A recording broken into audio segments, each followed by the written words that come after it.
A great handstand drill that I use for intermediate to advanced people, but also just to mix up sometimes in classes and just to mix up people's programming if they've been doing lots of handstand training. And even at the if you haven't, if you're not freestanding yet away from the wall, is something you can add in as a variation to your training to mix it up a little bit.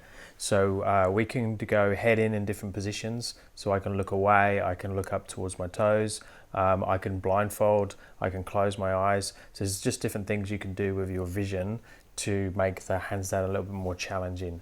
So lots of choices. You could just do your normal training. The only change is you change the head position, or you can specifically go for different head position variations. So if we think about it as we have just a change of eyesight very small and then return back to my normal position, and it might only be a few centimeters. One thing to think about that I prefer to get people to do is move the head and not just the eyes. So if you're looking in a handstand and I want to move the head position, so instead of just doing this with the eyes, I'm actually going to move the head and back again. So a good thing to do is to just choose a spot on the floor and literally just move the head very slightly, change the vision to that next spot, and then return back to your normal position. And it could be like a centimeter, it could be a millimeter. Now this could be done in the freestanding handstand, it could be done in any of the wall drills, even like a chest to wall handstand hold. So you hold your line up against the chest, up against the wall in your normal position, and then just move the head by itself. So the goal is to keep the rest of the body still, and I'm just going to move the head forward and back, and you'll feel how much that changes or wants to change your body position. So if you'd like to start working that, you can literally do that. So be it a freestanding handstand, change your head position very slightly and come back. More advanced position would be to go head away, so you're looking directly away. That can be really weird if there's lots of people about, or if you're in somewhere where there's cars, or if there's movement, and really weird if you catch someone's eye, so it's a big challenge. And then the next one would be to go all the way up to the toes. And obviously you could go in every degree from looking in your normal position to slightly a little bit further, slightly a little bit further, slightly a little bit further. But the main ones people talk about is your normal position, your head in, so looking away, and then your head looking up towards the toes. People do talk about going beyond that into more extension as well, past your normal position. So that's another way of mixing it up as well as you go to those different degrees. So what I'm going to show you today is just some different ideas of how you can train it. So there's that one freestanding that I just spoke about. We can work the two main wall drills that most people do, the heel pulls and the toe pulls.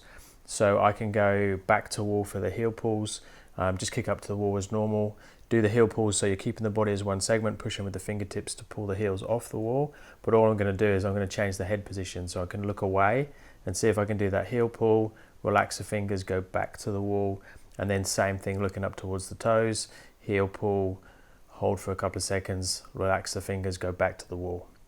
Then we can flip it around and go into a toe pull position. So now chest to wall, a little bit more scarier for most people because they're worried about back splatting. If that's the case and you're not confident to do it by yourself, have a spotter just there to place the hands on your calves only if you need to push you back to the wall.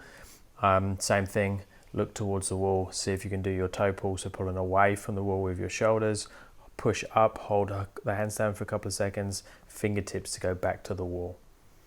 Okay, the other thing is then is once you get into a freestanding handstand, we can just mix up either holding the position. So if I go into a head tuck position or even looking at the toes, I can do holds there. So I could do a 10-second hold, a 20-second, 30-second hold, and just accumulate time there. So it's conditioning in that position. Or I can nod the head. I can move the head forward and back. We can change shapes, so we can go into straddle, we can go into tuck, we can go into diamond, we can go into any of your normal handstand shapes in a head tuck position. We can even press. So you could do a press to handstand in a head tuck position, which is quite challenging because the feet are obviously moving, the hips are changing, and the head is in then a different position, which makes the balance quite hard, and you normally again will go over. The other option is instead of just moving the head position, so looking away, looking towards the toes, is you start to close the eyes. So you can go through all of these drills, the chest or handstand, the heel pulls, the toe pulls, the freestanding holds, the different shapes, but with your eyes closed.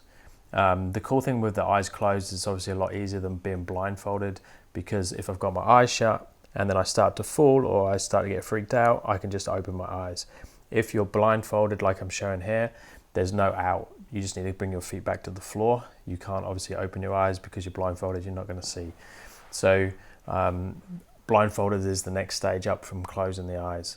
So, and then I'm going to see how I'm doing a stool to press in with the eyes closed.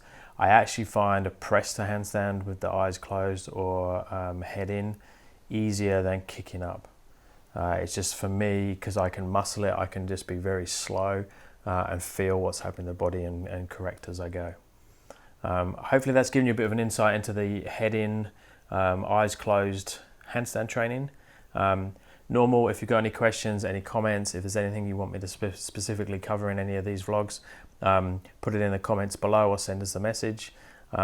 Subscribe, thumbs up, and see you next time.